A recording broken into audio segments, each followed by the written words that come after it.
Here we go! One of the most messed up wars that you'll ever learn about. The Lebanese Civil War, a battle royale free-for-all that tore Lebanon apart. Previously on Knowledge Raiders, Lebanon stumbles upon independence because the French had bigger problems to deal with back home, the Nazis invading them. Unfortunately, this came after decades of France fucking up Lebanon's politics, leaving behind a powder keg about to explode due to religious and social inequality. The most marginalized and resentful faction? The Shia Muslims. They had an explosive growth in population after independence, even becoming the biggest demographic in Lebanon. Despite this, they were completely neglected and treated like scum by society. To make matters unbelievably worse, armed insurgents of the Palestinian Liberation Organization, or PLO, fled Jordan to squat in the land of Shia Muslims and were waging a war against Israel from there as if they owned the place. The Maronite Christian-led government, of course, decided to turn a blind eye and refuse to do anything. This is how southern Lebanon ended up being practically occupied by the PLO. The PLO was committing acts of terror and fighting a bloody war against Israel on the border of Lebanon and Israel, while Israel was airstriking and bombing in retaliation. The Shia Muslim Lebanese that lived there were just collateral damage, getting pummeled by both sides for no fault of their own. Would you accept this reality if you were in their shoes? The Lebanese Shia Muslims rallied against Musa al-Sadr and rose up in rebellion, an explosion of centuries of oppression. They claimed that the incompetent Lebanese government were using them as human shields and that they would take matters into their own hands.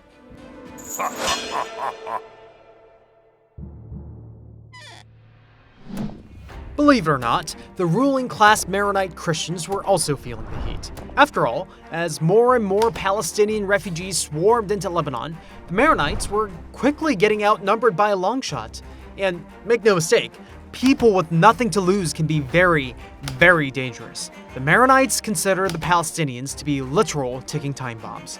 In fact, the Palestinian insurgents were roaming around the capital Beirut and disrupting the peace in broad daylight, but the Lebanese government wasn't strong enough to do anything about it, much less stop the Israeli retaliatory airstrikes raining fire from above. The Maronites couldn't ignore reality anymore, and a Maronite, fascist, nationalist, far-right party called the Kataib takes the spotlight. They responded to this weird world of 1961 by making a militia called the Kataib Regulatory Forces. By 1974, they sent their armed vigilantes to keep the peace in Beirut and southern Lebanon, importing a shitload of American and Soviet weapons to show that they meant business.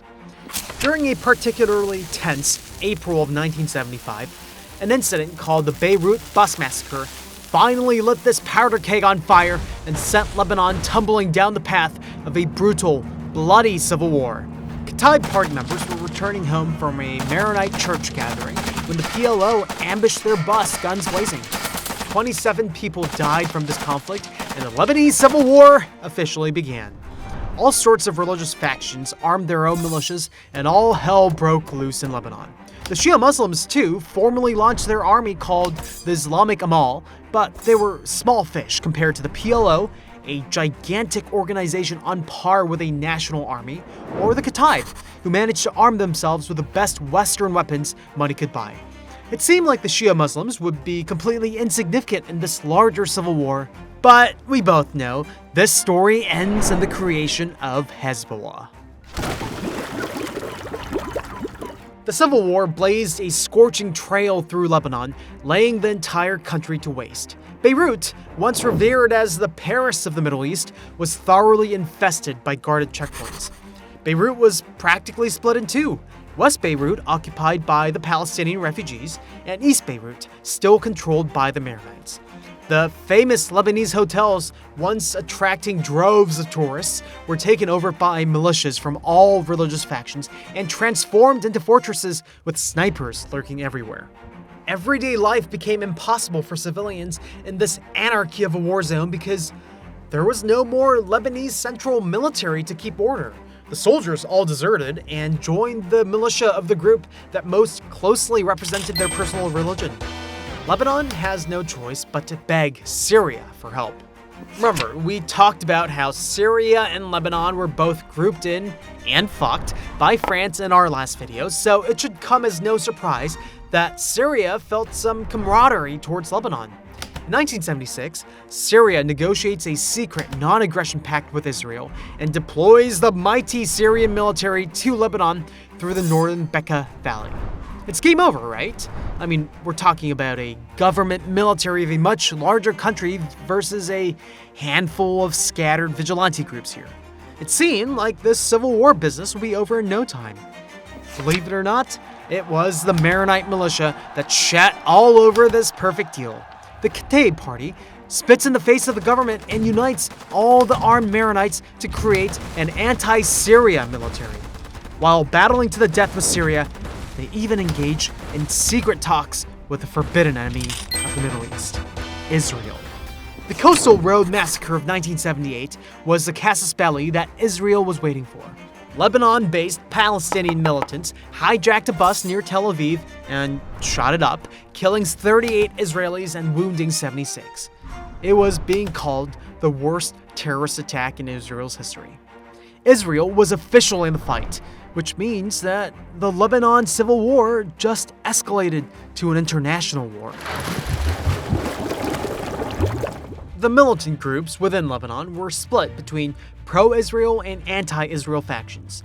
Israel and Syria, who had mostly managed to refrain from directly attacking each other so far, were finally roped in and engaged in brutal tank and aerial warfare.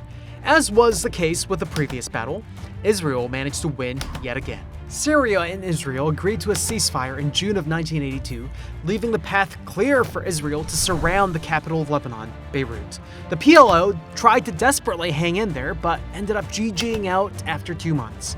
The UN peacekeeping force escorted the problematic PLO out of Lebanon, so Israel presses the attack to end this civil war once and for all and transform Lebanon into a pro-Israel puppet state. The leader of the Kataib Party, Bashir Gemayel, was the one chosen by Israel to be the new president of a brave new Lebanon. But Syria just had him assassinated, plunging Lebanon into chaos yet again.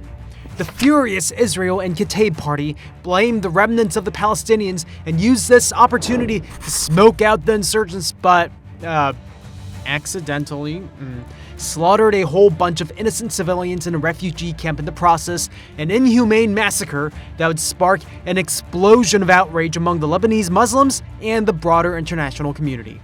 They were so close to ending the civil war, and despite the best efforts of America, France, and Italy, Lebanon was once again ready to fight to the death. Believe it or not, the Shia Muslim faction of Amal that would later become Hezbollah was actually a trustworthy ally of Israel back then, even fighting shoulder to shoulder with the Israelis against the PLO. However, they started to get increasingly resentful as the Israeli occupation dragged on. Despite all the Shia blood spilt for Israel, they were still being pushed around and treated like second-class citizens within their own land. I mean, they allied with Israel to get rid of the PLO squatting in their land and acting as if they owned the place, but Israel turned out to be no different than the Palestinians.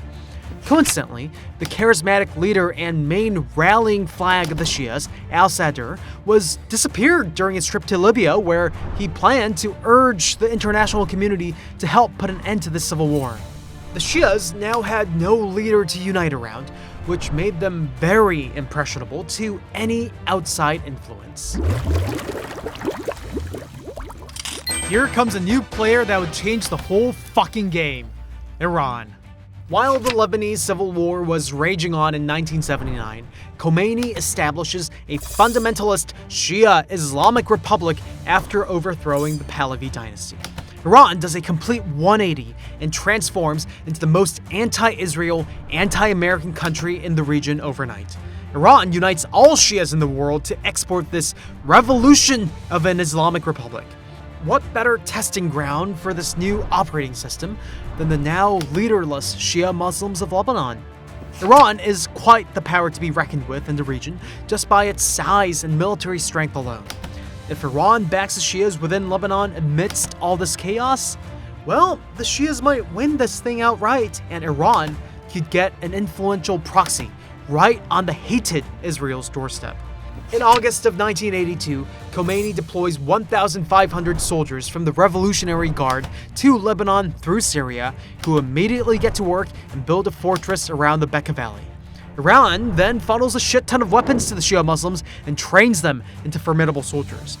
The supreme leader of the Islamic Republic, Khomeini himself, gives the name of Hezbollah to this new Lebanese Shia revolution, which translates to Party of God in Arabic.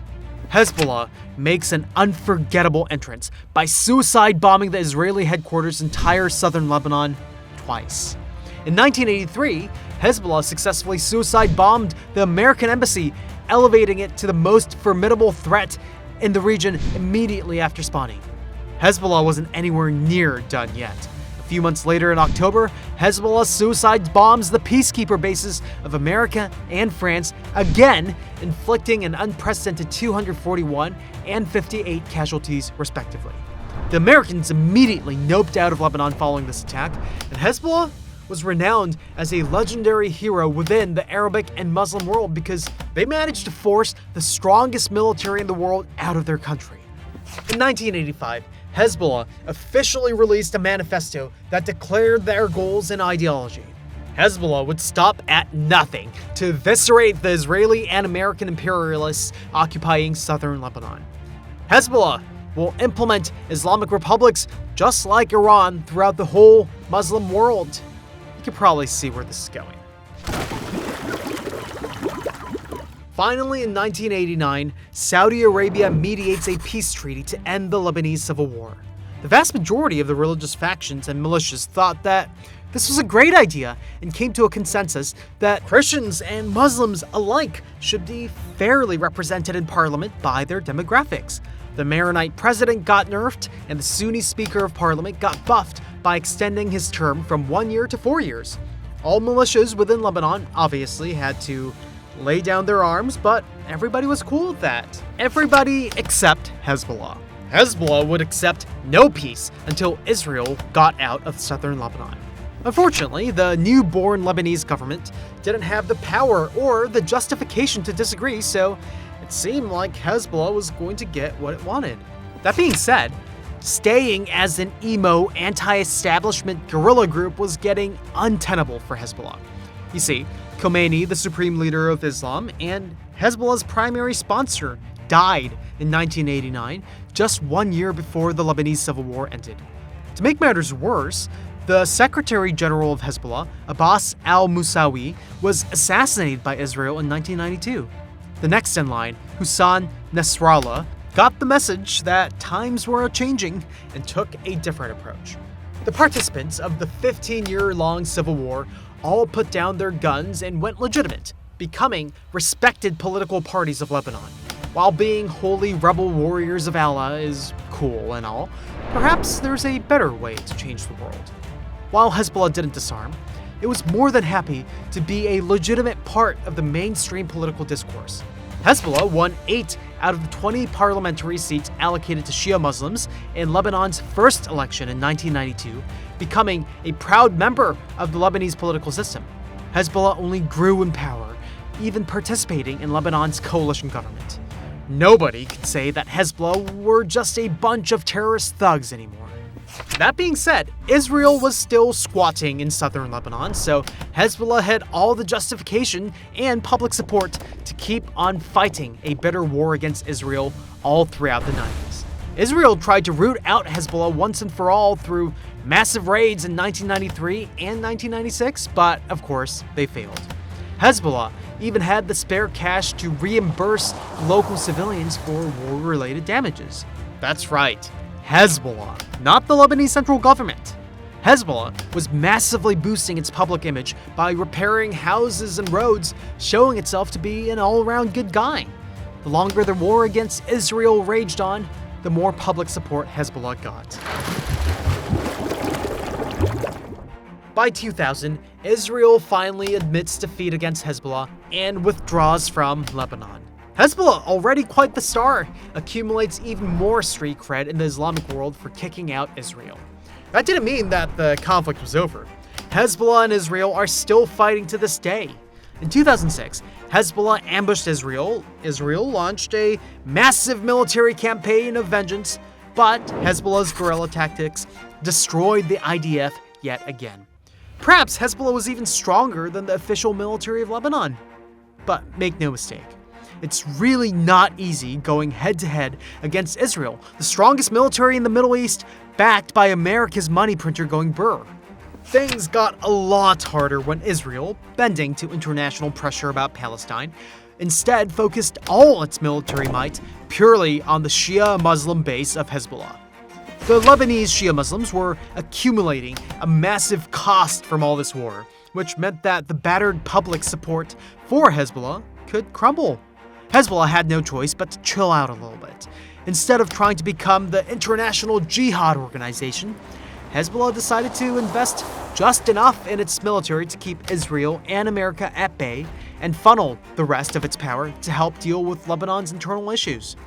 This soft change in tactics differentiated Hezbollah from your average Middle Eastern terrorist organization. Yeah, America and Britain already labeled Hezbollah as a terrorist organization from 1997, but the Arabic League refused to do so until 2016. Despite everything happening now in 2023, the UN Security Council has still not designated Hezbollah as a terrorist organization. In Lebanese domestic politics, Hezbollah is very practical and willing to work with pretty much everybody across the aisle. It even cooperates with the Maronite Christians from time to time, so the other political parties in Lebanon don't have that much of a problem with Hezbollah.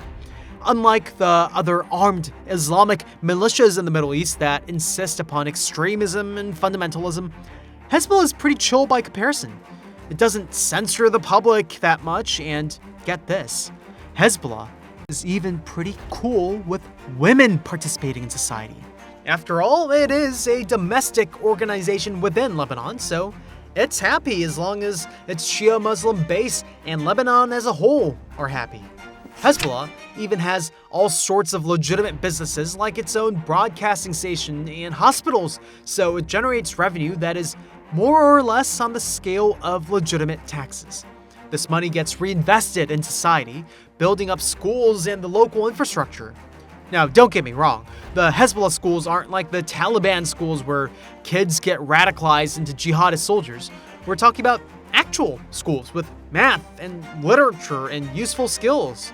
Hezbollah even treats its soldiers well by not gaslighting them into believing that they get rewarded 72 virgins upon death or whatever.